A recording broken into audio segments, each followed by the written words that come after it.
Nuclear-powered missile submarines became a key part of Western and Soviet deterrence. For decades, forgotten Soviet submarines have rested silently at the bottom of the ocean, believed to be relics of a vanished era. But recent robotic explorations have uncovered evidence that these rusting giants are far from inert. They are leaking deadly radiation at levels millions of times above normal. How can steel tombs sunk in the coldest depths suddenly become some of the most dangerous places on Earth? This isn't just a story about old war machines. It's a chilling glimpse at ticking nuclear time bombs and a covert Cold War legacy, spilling poison into the ocean. So I estimated, using that methodology, estimated about 2.5 to 25 million tons of oil could potentially be on these wrecks. And that was something of concern because they could potentially leak out. Hidden threats beneath the waves. For years, the world believed that Soviet nuclear submarine wrecks were nothing more than relics quietly rusting on the ocean floor. These massive steel structures, designed for Cold War deterrence, were thought to pose little risk beyond corrosion. But recent investigations using advanced underwater robots have shattered that assumption. What these modern drones discovered is a far more alarming reality. These sunken giants are leaking radioactive material at levels no one anticipated. The radiation streaming out isn't just a minor seep. In some cases, it measures up to 1 million times higher than normal seawater. These findings have turned decades of complacency upside down. Scientists once assumed the extreme depth, cold temperature, and salinity of these wreck sites would contain and neutralize any nuclear hazards. Instead, remote-controlled vehicles recorded plumes of radioactive particles venting from wrecks' ventilation pipes and fractured hulls. The contamination is not static. It pulses with ocean currents and spreads into nearby ecosystems. This raises urgent questions about how far the pollution has traveled and how much damage it might already be causing. Most troubling is that the information about these leaks was not a sudden discovery.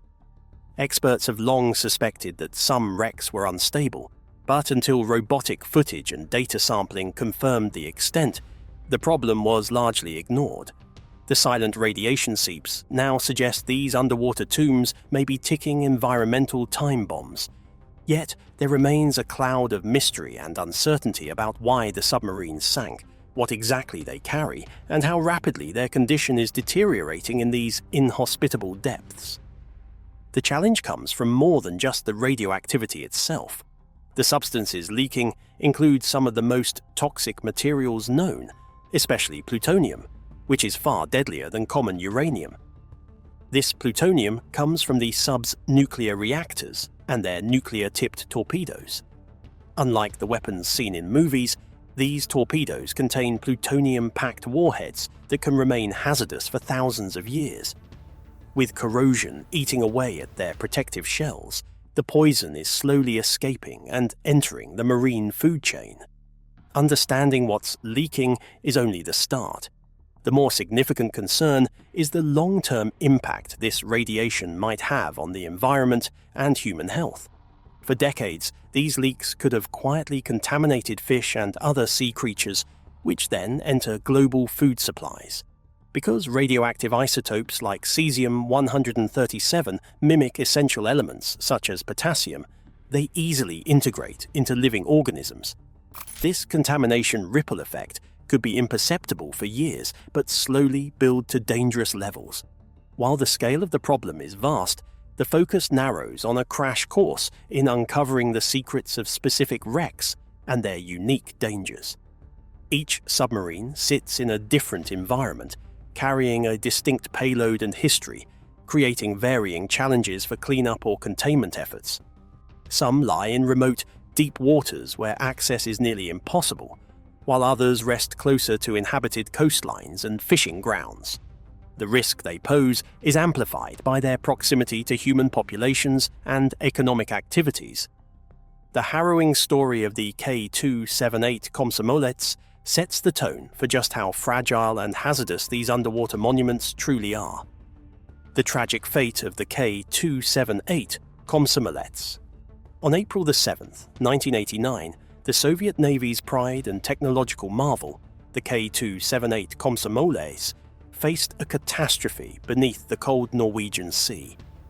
This submarine was not an ordinary vessel. It boasted a titanium hull that allowed it to dive deeper than any American submarine at over 3,300 feet. It was a ghost in the deep, designed as a prototype with cutting-edge capabilities, including a nuclear reactor generating 190 megawatts of power. Yet, on that day, disaster struck suddenly when a fire erupted in the rear compartments. The official story blames the fire on an electrical short circuit, but whispers of more sinister explanations persist. Some speculate the sub was testing an experimental torpedo fuel that could have ignited unexpectedly. Others suggest it may have been deliberately attacked, perhaps colliding with a Western hunter submarine or targeted in Cold War intrigue. Regardless of how the fire began, it disabled critical systems, such as the electrical network and the ballast tanks, making survival nearly impossible in black, freezing waters. The crew's fight for survival was desperate and brutal. Over 6 hours, men battled flames and smoke before surfacing, but despite their efforts, the fire overwhelmed the submarine. When the Komsomolets sank to nearly 5,500 feet, it took with it 42 souls in a tragedy that shocked the Soviet Navy. Above all, the incident symbolized more than loss of life. It echoed the dangers of advanced military technology pushed to its limits with little margin for error. The submerged ocean grave holds more than its sunken ship and its buried sailors. The wreckage contains a nuclear power source that powers an active nuclear reactor and 2 nuclear-tipped torpedoes that each carry 28 pounds of plutonium. The wreck site becomes a hazardous radioactive site because plutonium maintains its dangerous radioactive nature for more than tens of thousands of years. After the shipwreck, experts believed that deep ocean waters would prevent radiation leaks because deep ocean waters created extreme environmental conditions. Modern underwater robots have shown actual conditions that exist at the wreck site. The titanium, which resists corrosion, is experiencing progressive damage, while ventilation pipes release mysterious radiation clouds into the environment. Sampling reveals radioactive cesium-137 levels in the surrounding seawater are up to 1 million times higher than normal, a figure that boggles the mind. This discovery forces a re-examination of any complacency about underwater nuclear wrecks. The Komsomolets disaster shows that many lost ships that contain dangerous materials face the same problem of corrosion and leakage throughout their entire fleet. The wreck site's radioactive materials combine with plankton and small marine animals, which enter the food chain and eventually reach humans. The tragic disaster of Komsomolets serves as a warning that what lies beneath the surface can slowly poison the entire ecosystem above. The Arctic's nuclear graveyard hides dangers that go beyond accidents, built by desperate decisions during one of history's tensest eras. Arctic graveyards of nuclear waste. In the icy waters of the Arctic, vast stretches of ocean floor hide one of the Cold War's darkest legacies: deliberate disposal of nuclear waste and reactors. The Barents and Kara Seas served as a secret dumping ground for Soviet naval and nuclear materials, transforming this pristine environment into a nuclear graveyard. Official Soviet reports confirm the deliberate sinking of 19 ships loaded with radioactive waste, 17,000 containers of nuclear material, and 16 nuclear reactors. Many of these reactors remain fueled with highly radioactive waste, deliberately dropped into the ocean to be left out of sight, out of mind. One of the most infamous wrecks from this era is the K-27, an experimental nuclear submarine whose liquid metal-cooled reactor was plagued with malfunctions. The K-27 suffered a serious radiation leak in 1968, sickening crew members and failing attempts at repair over the next decade. In 1982, unable to dismantle or repair this radioactive hazard safely, The Soviet Navy towed the submarine to a shallow part of the Kara Sea, just 100 feet deep, and sank it purposely with roughly 800 pounds of highly enriched uranium fuel still inside. This decision, official reports explained, was to avoid the terrifying dangers and costs of dismantling such a volatile vessel. Still, many experts and former crew feared the K-27's reactor was far worse than just broken technology. Nicknamed the Golden Fish, the liquid metal reactor was an unstable and unpredictable hazard, so dangerous that any attempt to move or dismantle it on land might trigger a chain reaction worse than the 1985 Chashma Bay explosion. Sinking it in isolated shallow waters was a drastic measure to contain potential catastrophe, burying a problem both literally and politically. The ongoing deterioration of the K-27 has become a mounting concern. Scientists warn that corrosion and shifting sea conditions could cause the reactor to restart an uncontrolled nuclear chain reaction underwater. This would erupt into an explosion, releasing radiation over a vast area, effectively becoming an underwater Chernobyl.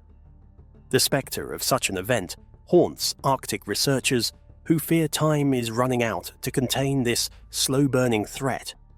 This grim picture extends beyond the K-27. Many other vessels and containers dumped intentionally in these Arctic seas continue to corrode, leaking radioactive substances into the environment. The summation of all these sunken reactors and nuclear waste forms an ecological time bomb, raising dire questions about the Soviet Union's disregard for environmental safety in pursuit of military expediency. The rusting ghost fleet near Vladivostok tells a tale of abandonment and growing peril that extends the legacy of nuclear neglect into populated waters. Ghost Fleet of the Pacific. Off the coast of Vladivostok, Russia's main Pacific port, lies a disturbing scene that looks like a graveyard of forgotten giants. This is the Submarine Cemetery, where over 100 Soviet-era submarines have been left to rust, many half-submerged or chained together in shallow bays. These hulks were once proud vessels of the Soviet fleet, but after the collapse of the Soviet Union in 1991, funding vanished, and plans to dismantle these radioactive relics stalled indefinitely. What remains today is a sprawling ghost fleet sitting dangerously close to populated areas, exposing new risks far different from the deep wrecks of the Arctic. Unlike deep ocean dumps, these decommissioned subs are corroding in waters just meters from the shore, where storms and tides accelerate metal fatigue. Many still hold nuclear reactors that were never safely defueled, along with spent nuclear fuel rods sitting inside. Defueling a nuclear submarine is a painstaking, expensive, and highly delicate process requiring specialized vessels and facilities. The chaos and economic collapse of the 1990s meant this vital safety step was largely abandoned, leaving reactors slowly leaking radiation into salt water that circulates near a city of over 600,000 people. The environmental breach extends beyond just corrosion. Satellite images and reports from local explorers paint a post-apocalyptic picture of rusted halls, broken conning towers, and decks overrun by marine vegetation. The sheer magnitude of these wrecks makes containment an overwhelming challenge. Each year, more sections collapse into the sea, slowly releasing radioactive contaminants.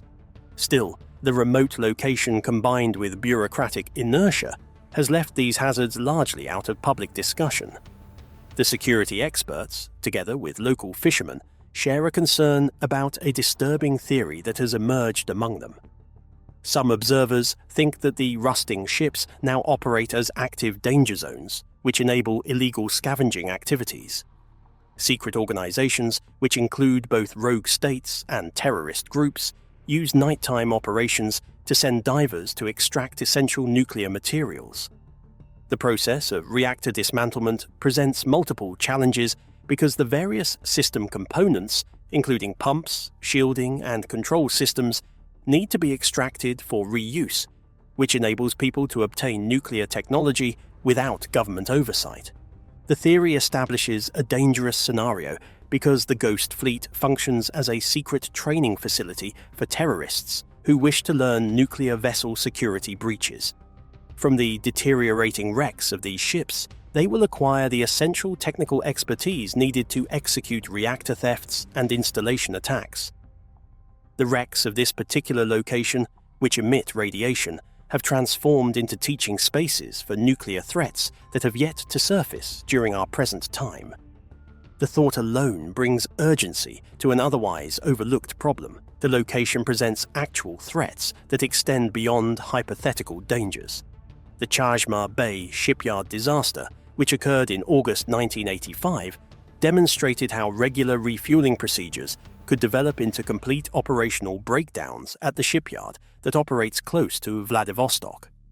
A series of technical errors triggered an uncontrolled nuclear chain reaction inside a submarine's reactor, causing a powerful explosion. The explosion lifted the 20-ton reactor lid into the airborne position, scattering radioactive materials across a broad area, which resulted in the death of 10 sailors. The contamination created lasting environmental damage, which destroyed docks, hills, and waterways for many years. Beneath these surface threats lies a story not about leaking radiation, but stolen secrets. A story where espionage and Cold War rivalries plunged even deeper. Cold War secrets and spy operations. Not all Soviet submarine wrecks reveal their dangers through radiation. Some lie silent in the ocean, guarding secrets of intense espionage and desperate intelligence gambles. The Cold War was as much a contest to recover lost technology as it was about nuclear deterrence. One of the most extraordinary salvage missions involved the wreck of the K-129, a Gulf-class Soviet ballistic missile submarine that vanished in 1968 somewhere in the middle of the Pacific Ocean. This submarine was loaded with 3 nuclear-armed ballistic missiles and cryptographic equipment. When the K-129 disappeared and the Soviets failed to locate it, American surveillance networks detected an implosion and roughly pinpointed its resting place 3 miles beneath the surface, an unfathomable 16,000 feet down. No human divers could operate at such depths, so the United States undertook a secret recovery project known as Project Azorian, building a massive ship equipped with a giant mechanical claw designed to grab and lift the wreck. To cloak this military operation, they enlisted the famous billionaire Howard Hughes and concocted a cover story. The vessel was supposedly mining the ocean floor for manganese nodules. The Hughes Glomar Explorer was a 600-foot engineering marvel with a skyscraper-sized claw called Clementine. In 1974, 6 years after the sub sank, they lowered the claw nearly 3 miles to the ocean floor, locked onto the submarine, and began hoisting it up. The attempt succeeded in lifting the wreck off the seafloor, but the bow fractured and 2/3 of the sub broke away, plunging back down. Despite this setback, the mission recovered an important 40-foot section containing bodies of Soviet sailors, whom the CIA honored with a burial at sea, and a treasure trove of nuclear-tipped torpedoes, sonar devices, and secret technical manuals. However, the prized missiles and encryption equipment lay in the section that was lost. Officially, the story ends there, but numerous alternative theories challenge that version, suggesting the CIA might have recovered far more, including evidence that the sub's missiles were aimed somewhere unexpected, or even that the K-129 had rogue intentions. Some researchers speculate the sub was hijacked by a rogue KGB faction planning to launch a nuclear strike on Pearl Harbor, intending to blame China and ignite a global war. Others suggest the sub wasn't lost accidentally, but was deliberately sunk in a collision or torpedo attack by the American USS Swordfish. Project Azorian, in this light, became a cover-up operation, retrieving sensitive weapons to prevent the Soviets from accessing their own technology. This deep ocean spy game became a symbol of Cold War paranoia and technological one-upmanship. The mission's secrecy extended long after by what became known as the Glomar response, a government reply refusing to confirm or deny information. That phrase remains in use today across intelligence agencies, reflecting the enduring shadow cast by this undersea thriller. While many worry about radioactive leaks from these wrecks, the CIA's concern was what they could salvage. Proof that these sunken submarines are time capsules of secrets, technology, and lost lives. From shadowy espionage battles beneath the Pacific depths, we turn to the urgent reality confronting us all. The race against nuclear decay. The threats posed by these Soviet submarine wrecks are no longer theoretical, they are pressing and escalating. Scientists now face a race against time as the corroding reactors and warheads continue to degrade, releasing plutonium and cesium-137 into the ocean. The plutonium alone has a staggering half-life of 24,000 years, meaning its toxicity will persist for generations. As the hulls weaken, the pace of leakage will only accelerate, posing increasing dangers to marine ecosystems and human health. One proposed remedy for the K-159, which sank in 2003 with nearly a ton of spent nuclear fuel on board, is an immense recovery operation. Attempting to raise this submarine would be an unprecedented engineering challenge and could cost billions of dollars. Yet lifting a fragile, decades-old wreck risks breaking it apart, potentially releasing even more radioactive material. The delicate balance between containment and disturbance fuels the debate among scientists and policymakers about the best course of action. For the Komsomolets, resting nearly a mile deep, recovery is currently impossible. Instead, researchers have explored alternative containment strategies inspired by the Chernobyl sarcophagus. Plans include designing a custom-built sarcophagus or encasing the wreck in a specialized gel or concrete compound to seal cracks and slow corrosion. Such interventions would require cutting-edge technology and massive funding, emphasizing that solving this crisis demands global collaboration and innovation.